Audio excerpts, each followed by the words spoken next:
So I'd like to invite the next panelist. We have Mr. K. Annamalai, who is a prominent...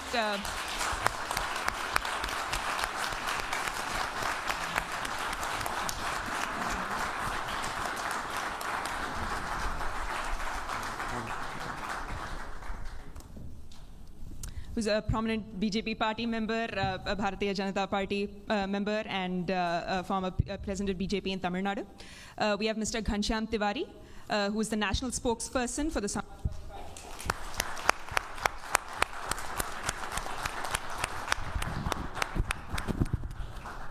good to see you again. Nice to meet you. Nice meeting you. Thank you. And joining us virtually from Delhi, we have Mr. Verghese George, who is the resident editor at the...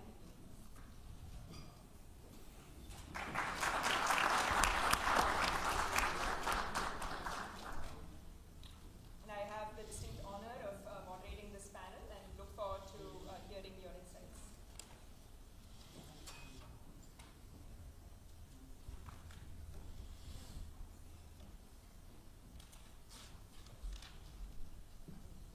So, am I audible?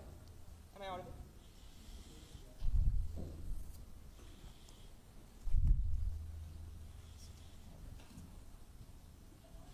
Switch it on. Just switched on. Sorry, am I audible? You can use this one. Oh, thank you. Thank you. Thank you so much, all of you, for joining us today. We sincerely appreciate it. So, given that we're talking about constitutional evolution, I guess the best place to start is at the very beginning.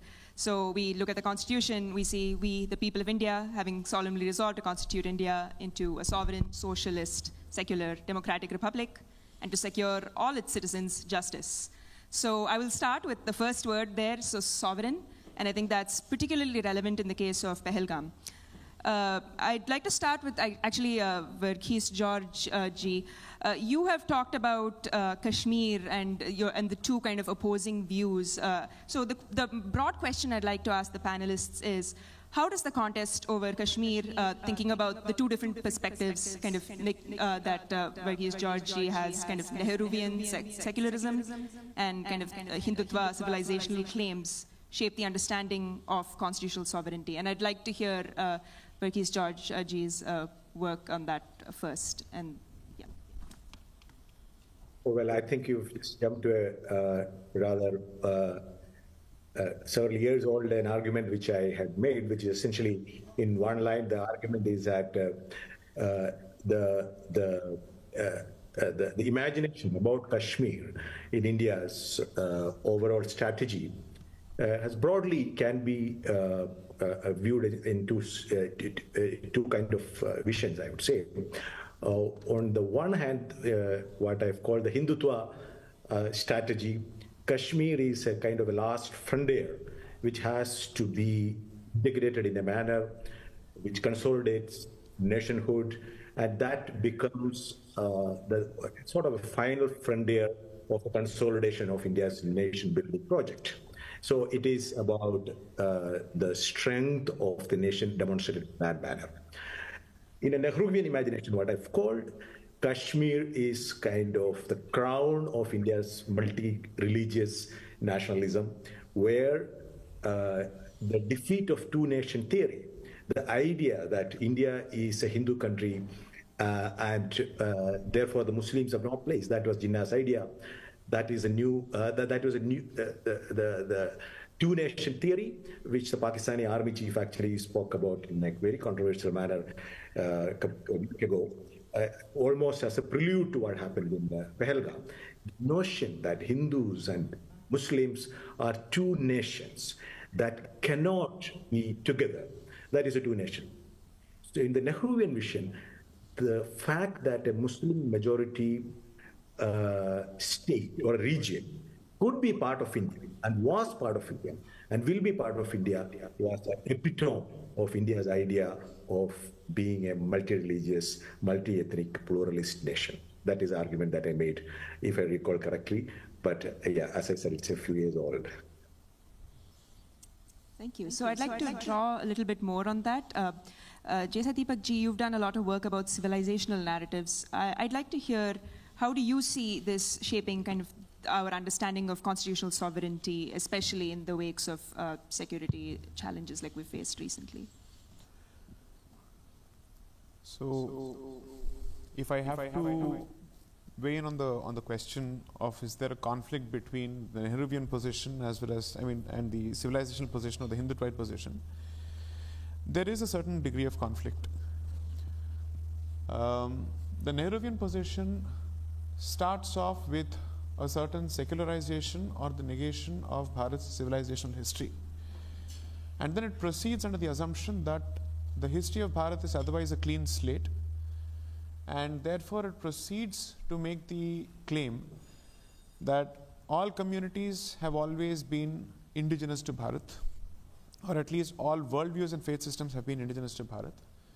Whereas on the other hand, the Hindutvaite position basically takes the position that you don't need to deny the fundamental identity of Bharat's civilization in order to find a respectable place for other worldviews and faith systems within its rubric. And that is not the same as recognizing a two-nation theory. A two-nation theory operates under the assumption that Hindus and Muslims are like water and oil, and therefore they are not miscible at all under any circumstances. That it is possible for both communities to live together, provided there is a clear acknowledgement and admission of Bharat's civilizational identity, without anyone taking a position that not only denies but actively seeks to exterminate the existence of that identity. As long as that social contract and compact is in place, I think we are all on the same page. Now, a lot of people tend to draw a mischievous parallel between the Jinnite position and the Hindutvaite position to say both of them are actually two sides of the same coin. They are not. Because if that were to be the case, then the fact of the matter is, in the last 11 years or since 2014, we should have seen waves of that particular movement resulting in displacement of people who don't share India's civilizational identity. If anything, on the contrary, what has happened is those who belong to or who are adherents of India's civilizational identity have come under greater attack in the last 11 years. That seems to be the situation. So, I am clearly of the view that even if we had to peg this argument or place this argument within the four corners of the Constitution, it is capable of being successfully accommodated as a constitutionally valid argument without doing injustice to the promise of equality, equal justice and equal treatment in the eyes of law and under the law to all communities. So sometimes what happens is, in our public discourse, we see an invented conflict between constitutional morality and civilizational identity. That conflict, according to me, is manufactured, and its primary goal is to cleanse and exterminate and pixelate our fundamental identity, which has serious consequences for perhaps the last standing dharmic civilization, which has withstood waves of invasions and colonial, let's say, settler colonialism. So I will have to firmly reject the Nehruvian approach. I have taken a very clear position against it. And the rejection of Nehruvian approach doesn't automatically translate to adoption or embracing of Jinnah's two-nation theory. There is a path in between, and that path in between happens to be Hindutva civilizationalism. That would be my position. Ghanshyamji, I'd love to hear your thoughts. You've spoken a lot about how certain views kind of I think the term you used was artificial intolerance, when others are thinking about artificial intelligence. I'd love to hear your thoughts on Jai Sai Deepak ji's point. Good morning. Thank you for this opportunity. Let me start by paying tribute to the victims of the Dastardly Act in Pahalgam. I think every one of us across the world feel that it could be us, it could be our family members, and every one of such violent activities pains us, strengthens our humanity, and then it brings to the fore the most important question that India faces in such moments.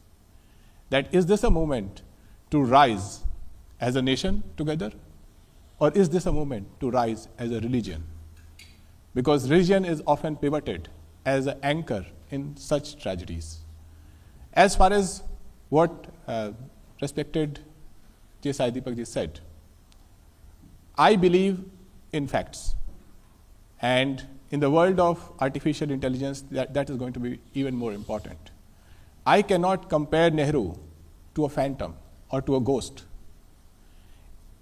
The British Empire sucked the blood, the economics, the social fabric of India. No empire has killed as many people in any part of the world as the British Empire. So we can go on to fight the Aurangzebs and Akbars and Humayus, but the fact stays as is. And the people who fought that empire are the true founding fathers of India: Gandhi, Nehru, Patel, Bose, Bhagat Singh, and countless more people. I believe that these people came up with a constitution, and at that time there was an equal opportunity for everybody, those who believed in any other ideology, civilizational journey of India, to stand up, be counted first as freedom fighters for India, fighting this powerful empire. Second, as thought leaders whose thoughts will last and build the architecture of India for the next 75 years and more. Our institutions have lasted, the IITs have lasted, the systems have lasted, the preamble of our constitution has lasted. So for anyone to come and say that this is the ideology that I use to contradict Nehru, I believe such ideologies don't have anybody but ghosts to stand on. The reality is that counterfactuals don't run the future of a nation. In front of us, there was one team who fought for the foundation of modern India, and the ideas of that team has lasted. My final point, if one has to look at last 11 years and think about one person, just one person, because I don't believe in phantoms running the ideology, one leader who stood out and said, this is my ideology and this is how I'm going to defend it. Did you see that leader stand up in parliament and defend it or speak about it? No. In many years, in the last 11 years, after parliament has, our parliament has less sittings than number of Sundays in a year. We have had a time when the government in power decided not to convene parliament because of a state election, or the parliament was disrupted by the government in power. So these are important questions that has to be dealt with in the frame of our constitution. Just to conclude on what was said earlier, nationalistic and non-nationalistic. My father served Indian Air Force. I grew up traveling across 7-8 different states in the country, lived in towns and villages, and never ever, from Tamil Nadu, where I did my schooling, to Rajasthan, when the parliament was attacked, to Punjab, when there was terrorism in Punjab, never ever in a village, in a town, in a city have I found anybody waiting for somebody from outside to come and give anybody a certificate of nationalism. We believe that every citizen, especially in the 2024 election, when constitution became the centerpiece of the center focus of the election, every citizen, wherever they are nationalistic in their own ways, and the constitution becomes the framework by which our nationalism comes together and takes the nation forward. Thank you. Annamalai sir, I'd love to get your thoughts on that. I think the challenges in Tamil Nadu that Ghanshyamji brought up are slightly different, but relate very closely to what we're discussing. So I'd love to hear your on-ground kind of real-world, on-ground political experience in that. Thank you, Samyukta. I'll take some time to just get into the topic. And you marked a very important year called 2014 and the constitutional evolution. Many times when you go to the Western institutions, it might send a different message that there is something happening in Indian constitution post 2014, and what is happening is the current government trying to distort the constitution. This is a general feeling that at the Western side I keep seeing it, be it in Oxford and other places. We have to understand, if at all we are talking about constitution, the ethos of constitution, protecting the constitution, it is more in the last few years. I'm going to make certain comparisons post 2014 and before that. Our constitution is amended about 106 times till now. And post 2014, we have done it 8 times, starting from 99th Amendment, 100 till 106. If somebody is carefully studying what are those last 8 amendments post 2014 we have done. We did an amendment, the first amendment we did after 2014 is to exchange certain territories with Bangladesh because we had an agreement. We took some land from them, we have to give a land. Then we brought GST. we extended the reservation in the country for another 10 years. That is one amendment. We gave 1/3 reservation to our mothers and sisters, one amendment. We empowered the state governments to decide who should be the OBCs of our country. That is one amendment. We gave a constitutional mandate to the OBC Commission. These are the 8 amendments we have done post 2014, which each of those single amendment has actually strengthened the Constitution, taken the Constitution forward, so that what you mentioned about the preamble of the Constitution, it is strengthening. If you go slightly previously, the kind of distortions we have seen, I'm only mentioning a couple of amendments, 24th, 25th, 29th, 39th, 42nd. These amendments I'm mentioning in particular because these are classics. When somebody talk about, we preserved the identity of Bharat post-2000, post-1947 till about 2014, now everything is distorted. People should just go and read the 39th Amendment, which was simply brought in on a Thursday in the Parliament, August 7, 1975, which is a Thursday in the Lok Sabha. They brought an amendment to say nobody can question the election of a Prime Minister, the President, the Vice President, and the Speaker on a Thursday. August 8, 1975, which is a Friday, the Lok Sabha passes. August 9, 1975, which is a Saturday, 17 legislative assemblies of our country, suddenly they call for a session in the Legislative Assembly, they endorse it. August 11, 1975, which is a Sunday, the President signs it. Because August 12, 1975, the case against Indira Gandhi ji madam is coming in the Supreme Court. Have you seen this kind of distortion? 42nd Amendment. When we talk about the preamble now, certain insertion of words, the word called secular. Now the problem in our country is there is a syndrome that many of our folks have. It is called the over-secularization syndrome. They want to go overboard to prove they are secular. That is uncalled for, unfair. And they, with a distorted lens, they want to see whatever is happening to say that secularism is getting distorted. Even the recent attack that happened in Pahalgam, which Arnabji very evocatively spoke. If you look at some of the narratives that is happening, they say, no, among the 26 killed, 25 are Hindus, 1 is Muslim, which means the terrorist folk did not see a difference between Hindu and Muslim. But none of them carefully study the modus operandi. None of them carefully study what he said, what was actually happening in the field that particular day. I would say it is a very unfair defense. Many a times I keep facing it. 4 months when I did a small fellowship in Oxford, every single day, and the professors in UK, my only job from morning till night was defending that we are not doing anything wrong in our country. It is not a kangaroo court that is running our country. We are elected by the people. We have a mandate. I am just ending my argument with one more. 2013, the UPA government brought a bill. Luckily, it did not become an act. If I'm recalling that bill for you, it says Prevention of Targeted Violence, Communal Violence, 2013. If somebody is reading that bill, it came into the parliament. It was debated in parliament. If you read that bill, it says a communal violence can be done only by a majority community against a minority community. It says only Hindus can always be the aggressor. It is all the time the Muslims are the people who are suffering at the hands of Hindus. Luckily, the Congress government withdrew in 2013 because the elections were coming. It was becoming a big blowback. This kind of bills, this kind of debates happening. When my friend says that our parliament hasn't sat much, people just have to compare the dates. If people's job coming into the parliament is to oppose one man for the sake of opposing from morning till evening, not allowing the business of the house to happen, and then squarely putting the blame on the government. Did any point of time the government of the day now not call the parliament? Did they not invite the president to come and give the address? Did they prorogue the parliament endlessly to say that the parliament will not sit on a particular date?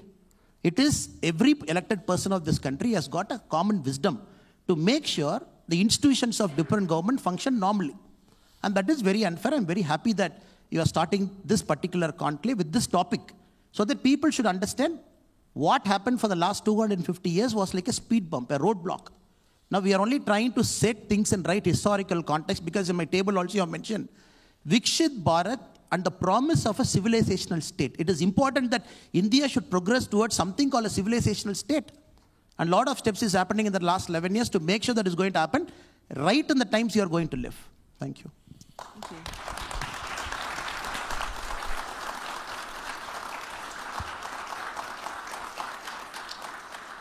So you brought up 2 points, and I'd like to pull on that a little bit. So you brought up one, kind of the defense of kangaroo courts. I know, Ghanshyamji, you've expressed a lot of opinions about that. So I'd love to hear that about that from you, given that it's been an interest. I think in the interest of brevity and time, let me pivot the discussion to the future. We are at Stanford, the birthplace of foundational technologies that shape the future. So artificial intelligence is here. And if we have to judge, and the future generations will actually judge, it will be on their fingertips. Every one of us have mobile phones these days. What any speaker, whether it's the Prime Minister, whether it is journalist, nationalist journalist, or any other journalist, whoever it is, it's only a matter of time that the AI will judge everyone based on the content you have created. You can give your mobile phone to some kind of technology, and it will tell you that the content on your mobile phone, is it true? Is it hateful? Is it harmonious? Is it based on false propaganda? And there could be multiple sections. Professor Myra is there, so many professors would be there. I'm sure this will be scientific and it will be factual. And at that juncture, people will not have a place to hide. Because when a future person interested in history of India will read a lot of things that have been thrown out through various platforms, through media. I'll give you one simple statistics because we spoke about it. If you look at Google Trends and search for the word Hindu and Muslim, India is 80% Hindu. The internet imprint of the word Muslim sometimes is more than the word Hindu. Where is this content coming from? This is just in the last 11 years. This is not a by chance activity. This is a design. So when you analyze this mobile data, you will realize that who are generators of this content that technology will start classifying as hateful, untruthful, disharmonious, not for the Constitution. Final point, why do I pivot to the future? What is India? We talk about civilization. What is India? If you look at the census, whenever it comes out, the number of people under the age of 14, children under the age of 14, will be over 400 million, more than the population of United States. The number of people between age of 14 and 35, 15 and 35, another 400 million. This is where the future belongs to. What are the challenges? Those between 15 and 35, the challenges is what kind of skills they will have, what kind of universities they will go to, what kind of jobs they will have, and who are the people who will shape their thoughts as future citizens of India. The people under 14, their challenges will be what kind of nutrition they will have, what kind of education, early education they will have, what kind of schooling they will have, will they be healthy or not healthy? And if any discourse, 800 million people, if the Prime Minister of the country doesn't talk about it day in, day out, if the Vice President of the country doesn't talk about it day in, day out, if members of Parliament don't talk about it day in, day out, they are not doing their duty. If members of media don't talk about it day in, day out, they are not doing their duty, because today Indian universities don't rank in top 100. At the rate we are going, they are not going to be in top 100. So I think unless we pivot the conversation to the future, we will be battling the ghosts, whether it is ghost of Nehru, or whether it is ghost of Akbar or Aurangzeb. They are not pivoted in the future. And I think that is why it is important that as we reflect on all the things that are being spoken about, we reflect that a moment of truth is right across the corner in the world of artificial intelligence. And as a result, every content will have its impact. And that is where we will come back to our Constitution and see that did this person, as a thought leader in society, create or speak in a matter that brought equality, in a matter that brought liberty, in a matter that held sovereignty of the country, in a matter that brought fraternity. These are the most important guiding parts of our Constitution. And finally, socialism was socialist and secular. Again, as far as socialist is concerned, final point, when you look at these 400 million children, think about what their economic background is. How many of them will have a parent who has a college degree or a job? How many of them have assets? How many of us here can ever be here if our parents did not have basic assets to fulfill our education? And it is there the idea of socialism versus crony capitalism come in contest. And when in politics the power of money rises, that contest becomes much more significant. I come to a university not to answer all the questions, but actually ask questions, because I think this is the birthplace of the thinking, the ideas that shape the centuries ahead of us. As a result, I am just laying out some questions. I am sure many of the things that I've said will be contested and may be poor answers. And some of my friends are more erudite to come up with better answers. But I do think that if there is one word that will ultimately get added in the world of artificial intelligence to the constitution of the things that you read in the preamble, is the truth. Constitutions of future will have to promise to their citizens an extra word called truth, because truth will be contested in the world of AI. Thank you. I will pass it to Sai Deepak ji, I think I see. And then I will pass it to Verghese ji, because I think the media angle of this is also particularly interesting, and Ghanshyam ji did bring that up. You'll have to give me a bit of a leeway to actually address some of the points that Mr. Annamalai and Mr. Ghanshyam Tiwari addressed. You know, the funny part is, every time we discuss the history of this country or the history of Bharat, it's almost as if we are being told any discussion on the history of Bharat is futile because it comes in the way of our economic progress.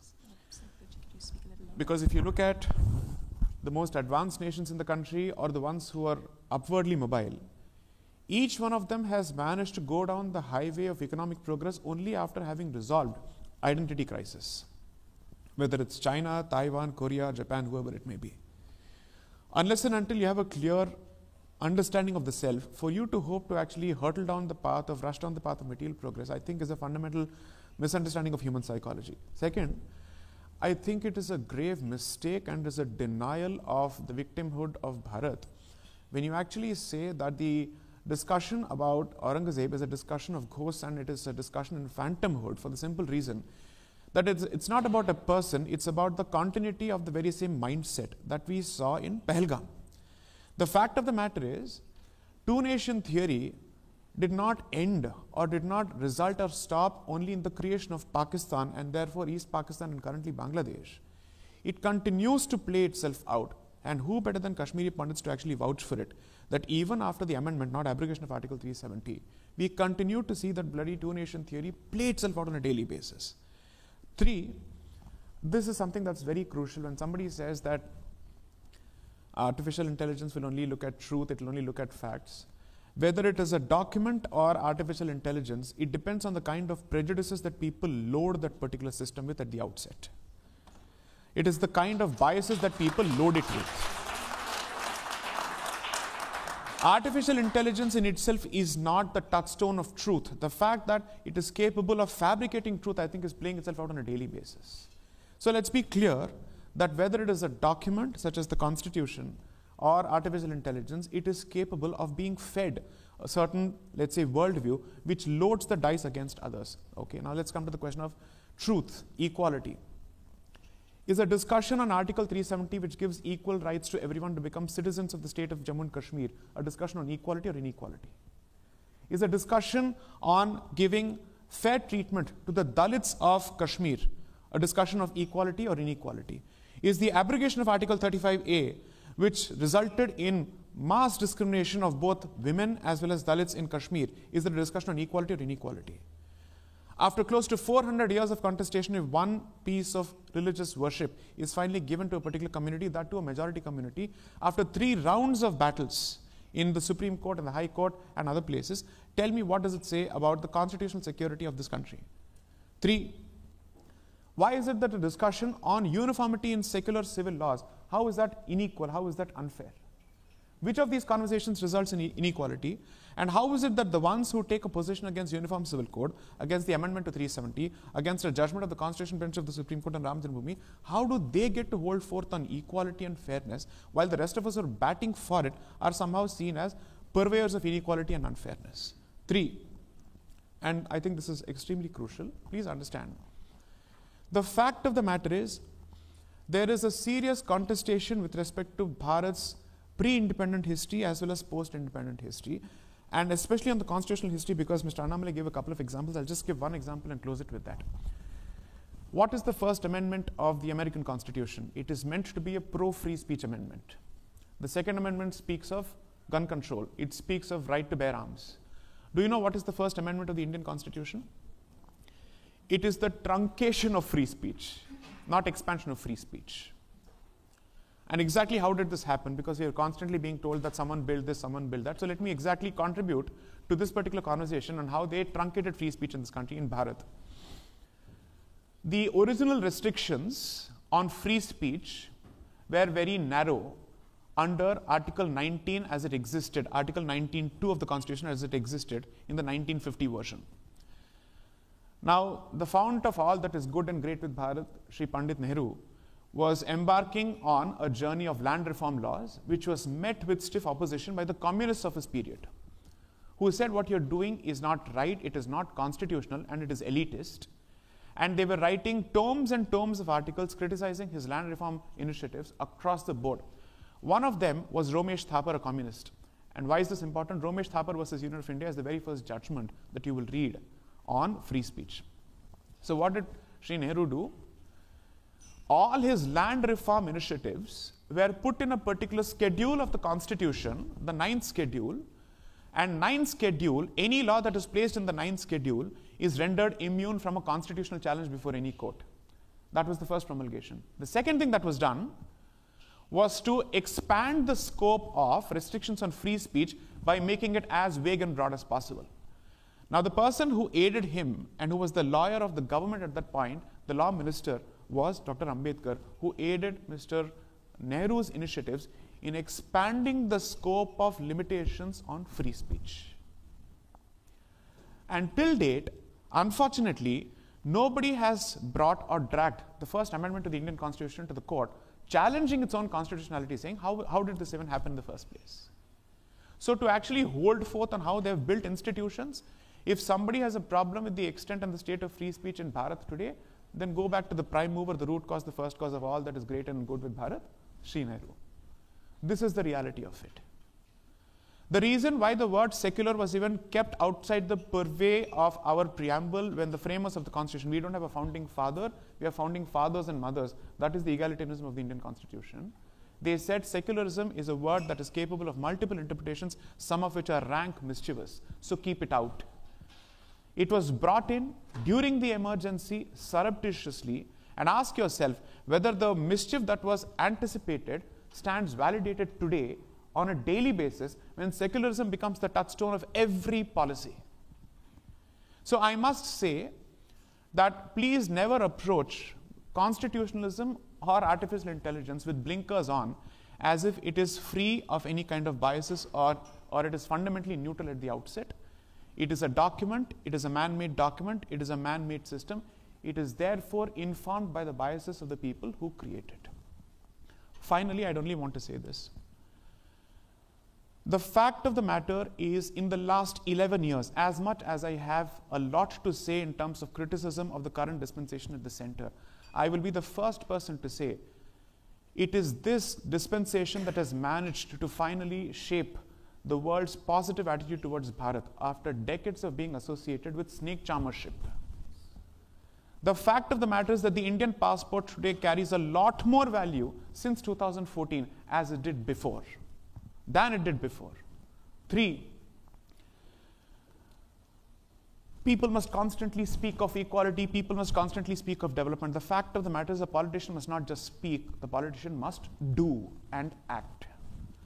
Garibi Hatao became a symbol and a slogan for decades, and Garibi was never Hatao-fied until 2014, because that is the way you keep and cultivate a vote bank. Whereas the digital stack has done 2 things in Bharat.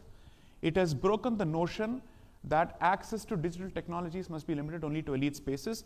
2, it shows that Indians have fundamentally high degrees of native intelligence that makes it possible for them to use these technologies. 3, it has managed to make government transfers accessible directly so that there is no slip between the cup, namely the government, and the lip, namely the people.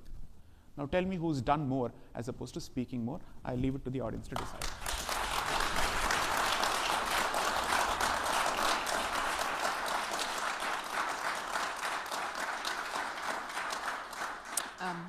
But History, I'd like you to weigh in on specifically Sai Deepak Ji's comments on free speech. I think that's something that you've spoken extensively about in your book on the Trump and Modi kind of relationship. I think I will very briefly touch upon that. As Sai Deepak is very correct in analyzing the fact, but the only additional point I would add to that thing is that there is a logic of the state, which is a very secular process, for the lack of another word.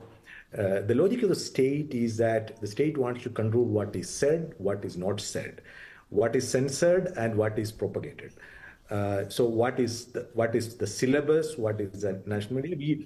We all know about how information ecosystems are built and how it thrives, what are the business models.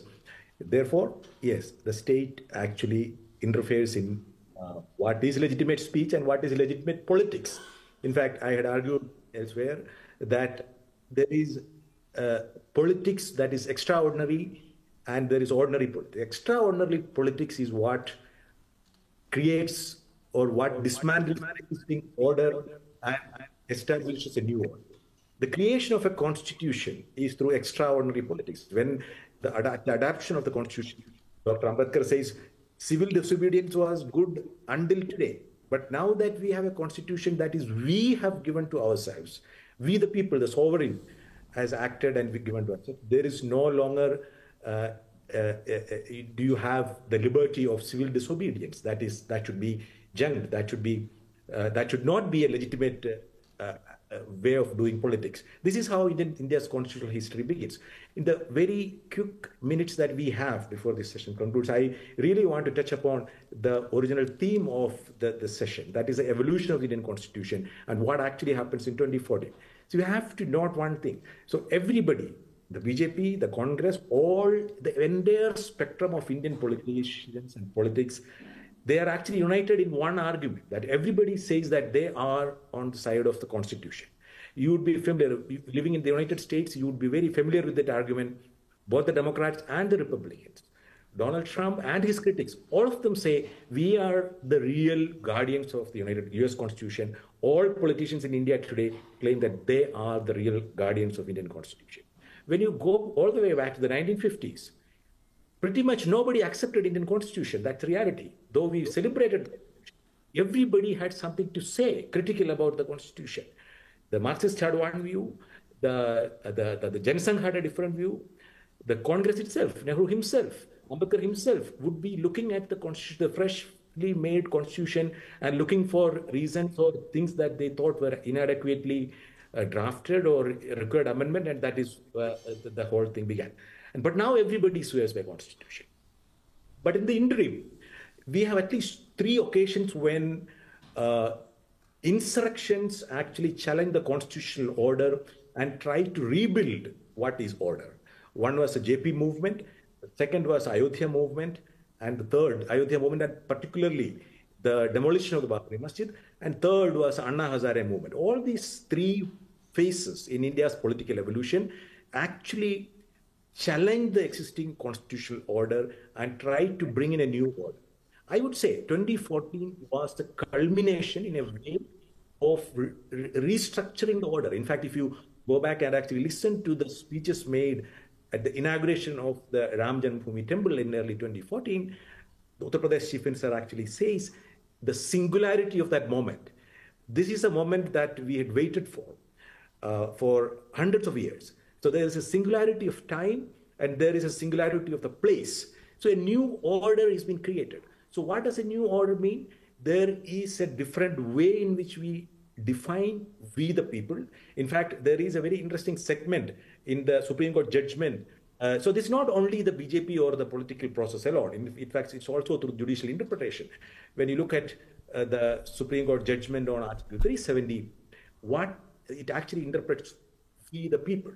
The question was whether Kashmir had any residual sovereignty left, because you had raised the question of sovereignty in the early part of this conversation. The Supreme Court concluded that Kashmir has no residual sovereignty which is separate from we the people as India as a whole. So what the implication of that interpretation is that, so you can have a majority that is one from any place, and you can change the structure or the rules or the rights of everybody, or particularly in another place. The point being that both in changing the structure of Kashmir's constitutional status, and in the recent Waqf Act, what actually happens is that there is no representation of the most affected people in that process. It is true that it is through a constitutionally valid mechanism of parliamentary majority how it is affected. But this actually compares with the original scheme of how, when Sardar Patel himself was heading a special committee which was to address the special requirements of tribals, excluded communities, religious minorities, and it actually goes on to say that how their representation will have to be, their voices will have to be heard before you actually write the provisions that affect them. That is a significant change when you say people as a whole, the entire country as a whole, and that majority out of that thing, I fear that actually borders on the risk of majoritarianism as opposed to a representative parliamentary constitution. That is one thing. And I don't agreement with the fact, argument for India's civilization identity and its heritage. But the only caveat we try to explore is civilization is also a journey. There is, when we speak about specific binaries, I would as much be in disagreement with the argument that the nation of India begins on 1947 or 1950 or 1952, as much as to say that there is a particular mode of Indian civilization, because we all know the modern Indian history is about Shuddhi movement. We want to actually know what actually is the purest of the civilization. There is the idea of Indian Islam being not authentic Islam because it has had local influences, local Hindu influences. So to civilization itself, whether you call it Hindu, Indic, Indian, whatever it is, that itself is an evolutionary process. You of you people who are sitting in Stanford, living in the United States, you would actually appreciate the fact that the idea of Indian civilization evolves. If you actually go and read very recent book of Manu S. Pillai's The Making of Modern Hindu Consciousness, or you go back to Diana Heck's A Sacred Geography, or R. Chambagalashmi. So the idea of what we called Hindu religion or Hindu faith or Hindu civilization, that is evolving over centuries and millennia. So when we take that aspect into account, I think we can have a much more exploratory, inclusive notion of what civilization is, what our nationhood is, what our notion of the self is, etc. So I would say in 2014, yes, what happens is there is a shift in the way we understand constitution, with the way we understand the idea of people, the way we significantly shifted the emphasis or the role of the state from a provider and guardian of the rights of the city to enforcer of duties of nuance across here. But there is a shift, and we are actually, I think Mr. Annamalai, somebody referred to, or Saidibek referred to the idea of a social contract. I would argue that we are in the midst of trying to renegotiate the social contract as it existed. There is nothing bad about it, but only thing that we have to be mindful is that renegotiation or relitigation of social contract, you have to be civilized, non-violent, very accommodative, with a larger purpose of making India stronger and equipped for the challenges of the Thank you so much, Verghese. I think now we'll open it up for questions. I'm sure a lot of people... Can I just respond to those 2 points? Yeah, I think it's important to respond to that. A lot of words are thrown now, majoritarianism, this, that, constitutional distortion. One of the preeminent historian of our time, Arnold Toynbee, in 1971, in a lecture in Delhi, the Azad Memorial Lecture, he compared two countries, state of two countries, Poland under the occupation of Russia, 1600 to 1915, to India, continuous occupation, Bharat, by different powers to be. He said the first thing the Poles did in 1915, once they got independence from Russia, the first thing they did is, they went to their central square. Russians during the invasion have put up the Russian Orthodox Church, a symbol right in the central square, because they felt every day the Poles should see. That should be an ocular symbol of the aggressor. The Poles, first day they came, they removed that, they threw it away. They said, we are Roman Catholics, we'll put our symbol. He compared that to what is happening in our country for a long, long time. When you talk about, I'm not getting into the Ram temple now, that is resolved. I'm taking about 2-3 other issues. It is not to ponder or to take the ghost out or the phantoms out, like my brother said. I'm just taking 2-3 examples. If you don't resolve it, you become an economic powerhouse. Where is your rootedness? Of course, you are going to be an economic powerhouse. It is not that India has decelerated economically. We are only progressing. That is another chapter for another day. I'm just taking the Benares Kasi temple. 1100, Qutbuddin Aibak destroyed. Khiljis, Goris. During the Babur time, a temple was built. Aurangzeb time, again destroyed. 1809, in the communal right, again destroyed. From 1835, a court case pending to accurately say where is the temple. On top of the temple, a mosque is built. 1991, conveniently we bring a law, because it is in the Congress manifesto. 1991, we bring a law and we say, places of worship at 1991, nobody should get into. Which was debated for 2 days. 2 days. Without a debate. Nobody can get into any of this as a debate, because we, the Congress party, we have decided, because we have a majority. 1947, when we got independence, post that date, only Ram temple is an unresolved issue. Other things are resolved issue. 1,000 years people are fighting. People are given life. It is a continuous battle. You bring a parliament law in 1991 to say nobody can debate about the Benares temple and the Gyanvapi mosque.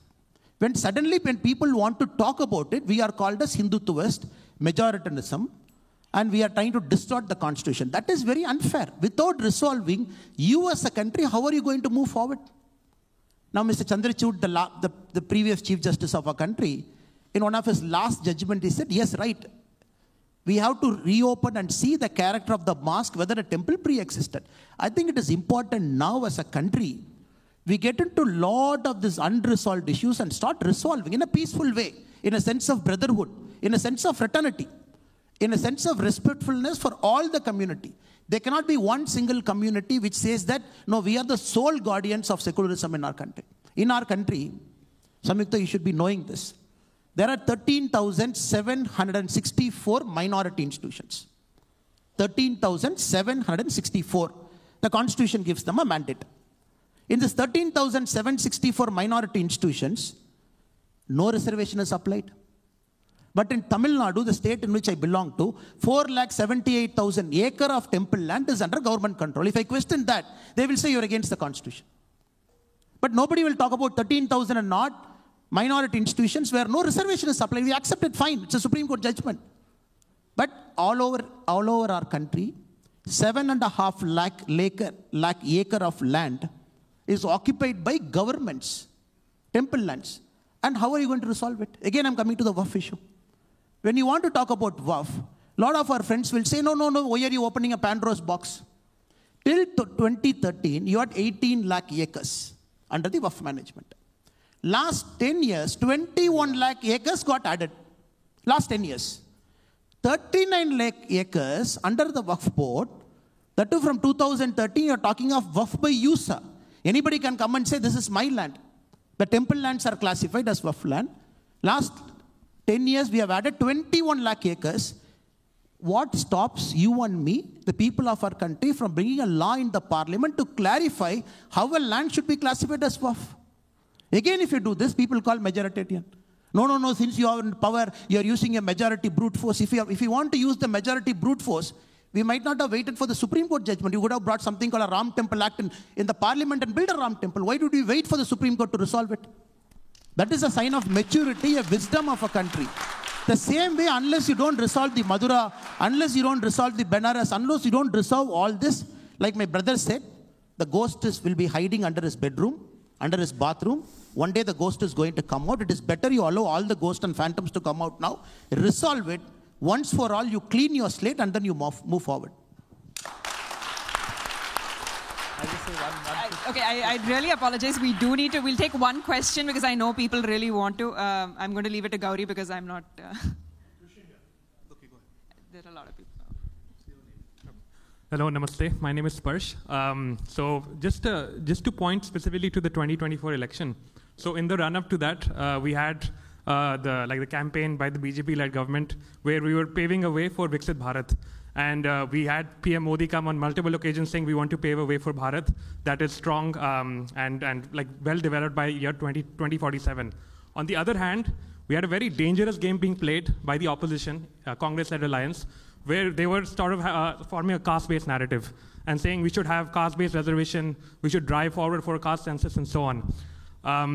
Ever since 2014, we have seen that PM Modi and the BJP-led government has done a lot in consolidating the Hindu votes and consolidating the Hindu society. But caste-based reservation policy still continues to take Can we get to the question, please? Yeah. So my question is, leading to 2047, is there ever a way where we can have independence of caste-based reservation and a meritocratic society? Who's the question? We request that we keep the comments short, please. Well, I think I'll link it to ghosts and others, phantoms. I think everything that has been said. I start with the point that I made. If there was one person, we speak about Nehru, we speak about Nehruvian ideology, we speak about Gandhiji, we speak about his ideology. If there was one person in the BJP so far that would stand up and say, this is my ideology, this is how I'll build institutions in the country. One person, say it in parliament. Do a press conference. January 2014 was the last time an Indian Prime Minister did a press conference, if I'm not right. Please point it out. Do a press conference. There are a number of unresolved issues. I'm sure a Prime Minister who is very popular can do a press conference and answer that. So on the idea of merit-based society, caste-based society, I think there's a long list of social justice movement that one has to read about and ask some very basic questions. What amount of, talk about caste census, what amount of land in India, somebody spoke about land, is held by the over 20% scheduled castes who are in India? What amount of land is held by the scheduled tribes who are in India? What amount of land is held by, if you look at the British Empire, one of the way they sucked the lifeblood out of India was absentee landlordism. That ensured that people who had nothing to do with land owned the land.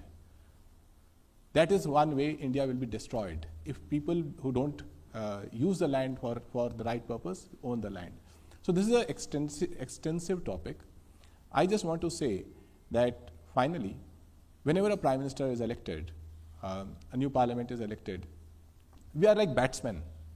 There's a huge total we are chasing, which is a total that will take India to a developed status. Every batsman, whether it was Mr. Jawaharlal Nehru, or whether it is Prime Minister Modi, every batsman plays their shots, make their scores. And there are others who are responsible for future generation to take that score forward. Someday a batsman will get out, and it is fair to discuss whether the batsman played the number of balls they played in a fair way or not. I believe that if the batsmen of today don't speak about the future of the country in the world of artificial intelligence era, and they keep talking about ghosts of the past, they are missing the balls. I'll respond to that. I personally believe that we have elected the Prime Minister of our country to govern and not to do press conference and increase the TRP of television channels. We're very clear about that. And when I sit here, I talk for the Prime Minister because we belong to the same party. All of us are Karyakata. That is how we see it. And I'm responsibly sure whoever is there, each of the words that we speak, we're very careful with respect to what we speak. And we expect the Prime Minister to come and do press conference. It is our only job to increase all the TRPs and to answer a select group of people, 50 people. Who are those 50 people? So I'm not getting into that. I'm sure we have a collective wisdom to tide over that and look at Prime Minister in terms of the performance he's doing. Now, with respect to the reservation, we have to understand The Constitution extends the reservation for every 10 years. Reservation is not in perpetuity. You keep extending it for 10 years. With an understanding that people should keep quickly coming up, and you have a measurable value in which you can see whether people are improving. Recently, when a Supreme Court gave a judgment with respect to the SC and ST, with respect to the reservation policy, it might not be applicable to every single person, because if somebody has utilized it once, then probably we have to take a relook at it. Then our government, the current government in power, we said we don't agree with the wisdom of the Supreme Court, and we said further, no, the situation is not conducive. The socioeconomic conditions are not conducive for us to just go back and say we are going to limit reservation to a certain segment. As we speak, we have to understand historically as we speak now, if you look at the socioeconomic indicators, OBC, SC and ST, in whatever context they have suffered, there is an historical problem. Even now, it is not that they all on the same platform, they all do a same 100-meter running race. It is still there. I think it is our duty, all of us as common citizens, to make sure still that level of equality is met. We have to handhold and keep pushing and keep taking them along. That is the response I can give. But having said it, I am very sure one fine day as a country, we all look at it. And even right now, reservation is not there for every single thing. And even anybody coming through reservation, we should not put our head down and say, oh, they came through the reservation, probably the quality is not good. No, it is not. People who have come through the reservation channel, be it the civil services, they are fantastic administrators. It is just at some point of time they need a leg up, somebody need to pull their hand and give them a fair opportunity. Yes. I know Vajichi had some final comments, but I know we could probably discuss. Student question, one student question. I was told Jatin to take. Okay, yeah. one question, but please keep it short. Hi, my name is Vasant. I am a sophomore at the University of Houston, and my question is actually directed to Mr. Tiwari. With due respect, Gandhi and Nehru did fight against the British, but while fighting against the British, they stripped India of their civilizational Hindu identity. While fighting external colonialism, they left Hindus defenseless in their own homeland. How do you justify continuing to defend their legacy today? Thanks.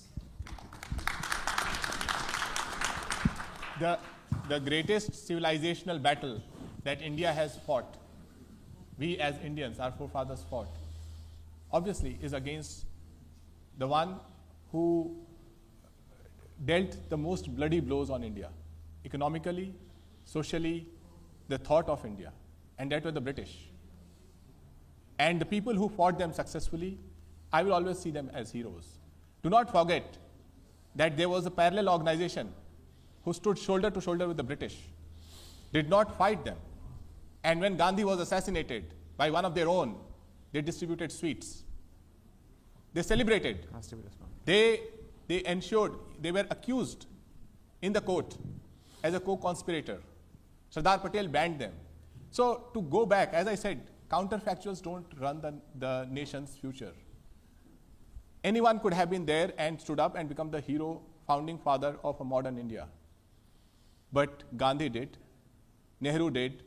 Nehru spent more than 10 years in jail, as much time that the current Indian Prime Minister has been the Prime Minister. He went to jail not knowing that whether India would gain freedom or not. So I will not find any way to belittle the contribution of anyone who fought the British and won us the freedom. We are here standing tall on the sacrifices they have made. Can I take a shot at that? I think it's important to actually make this point. And it ties into the previous point. When a particular ideological position chooses to benchmark itself as the neutral position, there is no greater mischief that is actually committed. When you choose to make yourself as the benchmark, when you actually have an ideological bias, then you actually do grave injustice to everybody else's position. And here I think people need to revisit this entire history. Who made Mr. Mahatma Gandhi, or let's say Mohandas Karamchand Gandhi, the father of India? Where did this title come from? And why are we expected to buy this lock, stock and barrel, hook, line and sinker, that all of them shed blood or they were political prisoners? The one thing that I think the scholarship of the last decade has established very clearly, irrefutably if I may say so, is They were political elites who enjoyed the best of conditions in these jails, when the fact of the matter is, the true movement of the revolutionaries was continuously sidelined, and they were the ones to suffer incarceration of the worst possible kind in the cellular jail. And the fact of the matter is, be it the Congress or the movement that was led by it, please read into the history of it.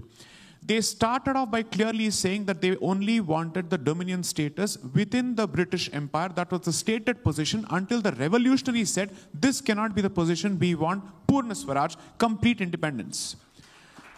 So the so-called party that was established by Alan O. Hume, specifically under the instructions that if the revolutionary movement prior to that was not curbed, or it was not given a particular voice through a political platform, then India would erupt. The Congress was set up in the language of the British as a safety valve to ensure that this anger is directed towards British interests as opposed to against British interests. This is the history, which is why I keep saying the history of the last 11 years since 2014 is the so-called status quo that all of us are expected to buy and which has become the gospel truth, has been challenged over and over again.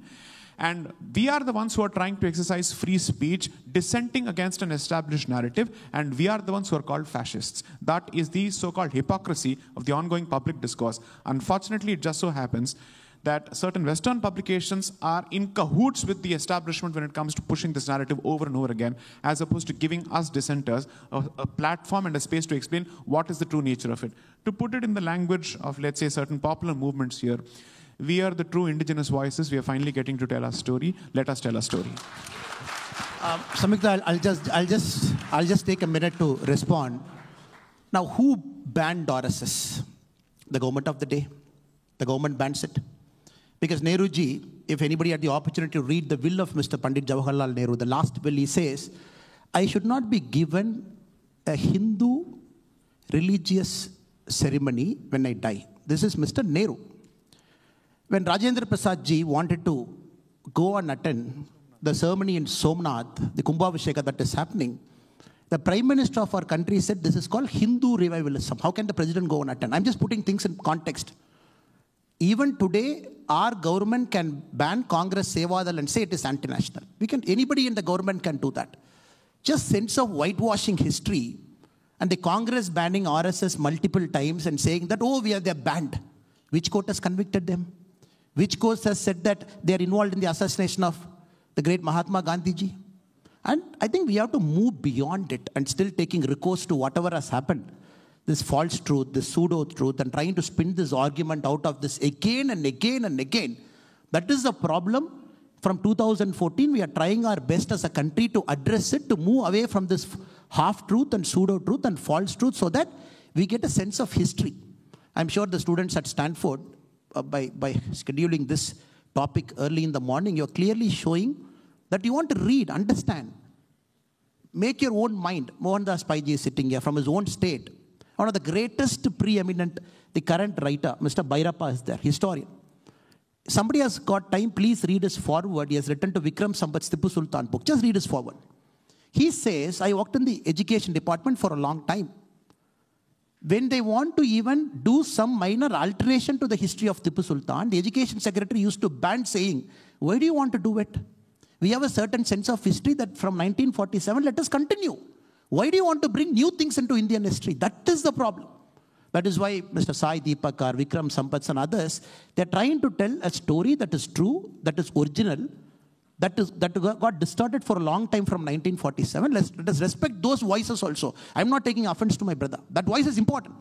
But let us put our mind to also understand the other voice so that you make your judgment, your decision by listening to both sides of the coin. Thank you so much. We will have really two sentences. Please, Varghese ji, a quick finisher to this very firebrand of a panel. Well, I think thank you for allowing me to be with these esteemed colleagues and at the Stanford conference where, so only 2 lines as you put the limit on. So the question of caste reservation, that is a point of disagreement, point of agreement across all these opinions here and across India's political spectrum. Everybody agrees that caste-based reservation continues. That is an amendment which gets extended every 10 years without any controversy, without any debate. The last time when we had a debate on it was in 2015, when the RSS chief, during the, said that there should be a debate on caste-based reservation. And in subsequent years, the chief himself has said that considering the historic particularities of India, this is not time to open a debate on it. It will have to continue as long as it takes. So that is a point of agreement, I think, everybody on this panel, and I think across all political parties and opinions, everybody in India seems to be on agreement on that. Thank you so much. Really appreciate everybody's participation in this panel.